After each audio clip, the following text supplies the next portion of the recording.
The tab for the war on terror keeps growing. President Bush is about to ask Congress for another $120 billion to fund the wars in Iraq and Afghanistan through September. If lawmakers agree, the new money would push total spending on the wars toward $500 billion. So far, $320 billion has been spent in Iraq and Afghanistan. The human costs of the war continue to climb tonight as well. We are approaching 16,500 Americans wounded in Iraq. Each of them with dreams shattered and lives having to be remade. Jeff Hudgens of Tahlequah is one of them. It was a year ago that we began following the then 19-year-old Marine and his struggle to walk again.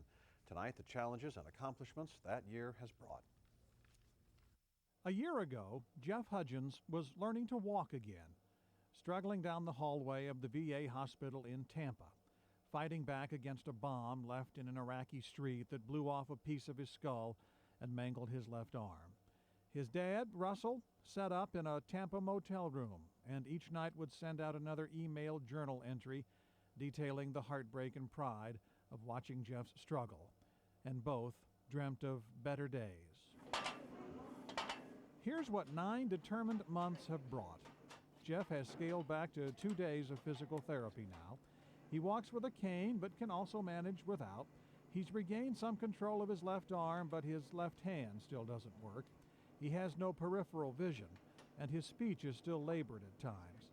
But he's glad to be alive and still reaching for the next run. I had hoped to be running by now, but my balance isn't good enough. So he will be able to go ahead and run, but he will not be able to run like he did before the injury. Dr. Harris is part of the team charged with getting Jeff's life back on track, making sure goals are set and expectations tempered, easing the frustrations of learning to turn on the lights and cutting food, skills a 20-year-old never imagines himself having to learn all over again. It's a whole new world.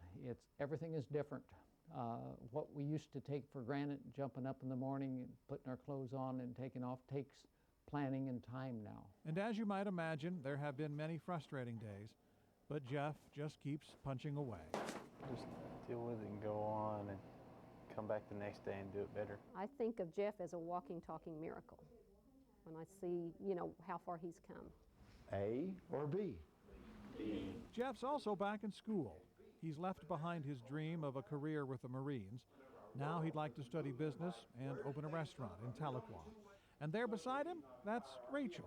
Like all good love stories, what began as friendship has blossomed into romance. It just hit me all at once. I don't know. It's just, whoa, I really like her. I think I want to date her. Rachel was all for that. Now she helps push Jeff to do for himself when it would be easier to ask for help. If he says he's going to do it, then he's going to do it. Russell Hudgens is back at work as a science teacher at the junior high, sorting out all the ups and downs his family has been through over the year, sorting out his own misgivings about the Iraq War, tempered by the pride it gave him in his oldest son. He's a miracle, both the fact that he's with us and the fact that he's able to do the things that he does, and he inspires me. He makes me want to do more with what I have, because he's having to make do and do the best he can with less than what the rest of us were given. After our story, Jeff came home to lots of hoopla. All the other TV cameras showed up that day, and gratefully the attention hasn't faded much. Strangers still approach Jeff and thank him. Real warm, fuzzy feeling. It's great. I love it when people do that. I doubt whether Jeff would have admitted to warm fuzzies when he was wearing the uniform, but I'm glad he can now. He's earned them. He's given up so much to get them. Jeff, you be good. Why? As far as the future goes, I'm really optimistic that he's going to come out on the other side of this thing. Well, he's already come out the other side of this thing a stronger person and a better person for it. You'll notice Jeff had his cane in his back pocket there.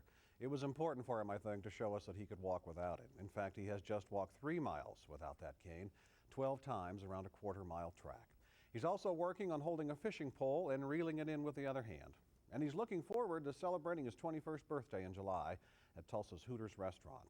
In fact, the VA hospital staff's been collecting Hooters t-shirts from all around the country for him. He likes that restaurant. You'll notice he wore one in this interview. No doubt his mother is mortified tonight, but she left the house before he did that morning. Now tomorrow at KOTV.com you'll find my blog about Jeff Hudgens. I'll share more thoughts about the long comeback he's made and the support he's had from family and friends.